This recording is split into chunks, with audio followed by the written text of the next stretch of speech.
দেখেন আপনাদেরকে হাদিস শোনায়, আজীব হাদিস। ইবনে মাজাহ 144 নম্বর হাদিস। রাসূলুল্লাহ সাল্লাল্লাহু আলাইহি সাল্লাম এক সাহাবীর বাড়িতে দাওয়াতের উদ্দেশ্যে বের হয়েছে। এক সাহাবী নবীজিকে তার বাড়িতে দাওয়াত দিয়েছে। নবীজি সেই বাড়িতে রওনা করছে। ওয়া হুসাইনুন ইয়ালআবু ফিস সিক্কাহ, হঠাৎ দেখে আল্লাহ রাসূলের নাতি হুসাইন রাদিয়াল্লাহু তাআলা আন মদিনার গলির মধ্যে খেলাধুলা করতেছে। সুবহানাল্লাহ, ছোট মানুষ মদিনার গলিতে খেলতেছে। সিক্কাতুন শব্দের অর্থ গলি, বহুবচন সিকাকুন মানে হলো অলি গলি। এই অলি গলির মধ্যে হযরত হুসাইনকে যখন দেখলেন, নানা কি করলেন, সবার সামনে গেলেন। সবার সামনে গিয়ে যেই মাত্র নানাকে তার নাতি হুসাইন রাদিয়াল্লাহু তাআলা আনহু দেখলেন, ইয়াফিরুহা হুনা ওয়া ইয়াফিরুহা হুনা, নানাকে দেখা নাতি একবার এদিকে পালায় আবার এদিকে পালায়। আমাদের নবীও পিছে পিছে এদিকে যায়, আবার নাতি এদিকে যায়, নবীও এদিকে যায়। হাদিসে আসছে ইউলাইবুহু ওয়া ইউদাহিকুহু, নবীজি তার ছোট্ট নাতির সাথে খেলতেছেন আর হাসি দিতেছেন, বারবার ধরার চেষ্টা করতেছে। হুসাইন বারবার পালাই যাচ্ছে, না ধরতে দিব না। এক পর্যায়ে নবী ধরে ফেললেন।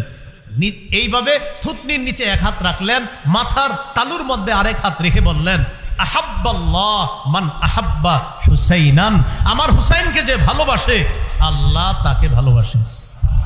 আর বললেন, হুসাইনুন মিন্নি ওয়া আনা মিন হুসাইন, হুসাইন আমার থেকে, আমি হুসাইনের থেকে। সুবহানাল্লাহ। তাহলে শিশুর সাথে কি করা? খেলাধুলা করা। কত গেল? 20।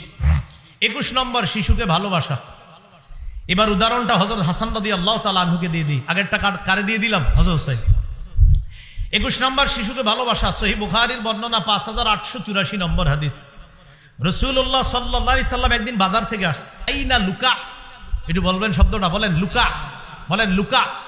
নবীজি বললেন, লুকা কোথায়? আমার লুকা কোথায়? লুকা অর্থ হ্যাংলা পাতলা শিশু। লুকা অর্থ হ্যাংলা পাতলা শিশু, মানে আমার হ্যাংলা পাতলা ভাই কোথায়? আমার হ্যাংলা পাতলা শিশু কোথায়? হাসান কোথায়? হযরত হাসান রাদিয়াল্লাহু তাআলা আনহু আসছে। আসার পর ইলতাজামাহ, নবীজি তাকে জড়ায়া ধরে বললেন, আল্লাহুম্মা ইন্নী উহিব্বুহু, আল্লাহ আমি হাসানকে খুব ভালোবাসি। ফাহিব্বা, আল্লাহ হাসানকে আপনিও ভালোবাসেন। ওয়া আহিব্বা মান ইউহিব্বু, আল্লাহ আমার হাসানকে যে ভালোবাসবে আপনি তাকে ভালোবাসেন। তাহলে শিশুকে কি করা? ভালোবাসা। কত গেল? 21। 22 নাম্বার, শিশুকে রানে বসানো। রানে আপনার দুজন ছোট্ট ছোট্ট শিশু, একটা ছেলে একটা মেয়ে।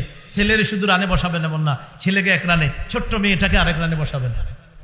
সহিহ বুখারীর বর্ণনা 6003 নম্বর হাদিস। উসামা ইবনে যায়েদ রাদিয়াল্লাহু তাআলা আনহুর বর্ণনা, তিনি বলেন, উসামা ইবনে যায়েদ সম্পর্কে আল্লাহ রাসূলের নাতি, পালক পুত্রের ঘরের নাতি। তাহলে পুত্রের ঘরের নাতি সম্পর্কে কি হবে? দাদা। উসামা ইবনে যায়েদ রাদিয়াল্লাহু তাআলা আনহু বলেন, কানা রাসূলুল্লাহ সাল্লাল্লাহু আলাইহি ওয়াসাল্লাম ইয়াখুযুনি ওয়া ইউকঈদুনি আলা ফাখিযিহি ওয়া ইউকঈদুল হাসানা আলা ফাখিযিহিল উখরা।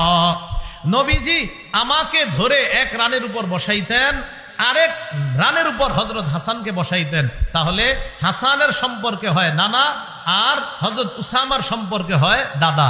তাহলে দাদা তার নাতিকে এক রানে বসাইলেন, আর নানা তার নাতিকে আরেক রানে বসাইলেন। হযরত হাসান হলেন রাসূল সাল্লাল্লাহু আলাইহি সাল্লামের মেয়ের ঘরের নাতি, আর হযরত উসামা ইবনে যায়েদ হলেন পালক পুত্র যায়েদ বিন হারেসার ঘরের নাতি। তো দুইজনের দুই ডানে বসানোর উপর ইয়াজুম্মুহুমা, দুইজনকে এইভাবে মিলাইলেন। মিলানোর পর বুকের সাথে এইভাবে জড়ায়া ধরে বললেন, আল্লাহুম্মা আরহামহুমা ফাইন্নী আরহামুহুমা, আল্লাহ আমার এই দুই নাতি, আমি তাদেরকে খুব ভালোবাসি, আপনি তাদের প্রতি দয়া করেন, তাদের প্রতি রহম করেন।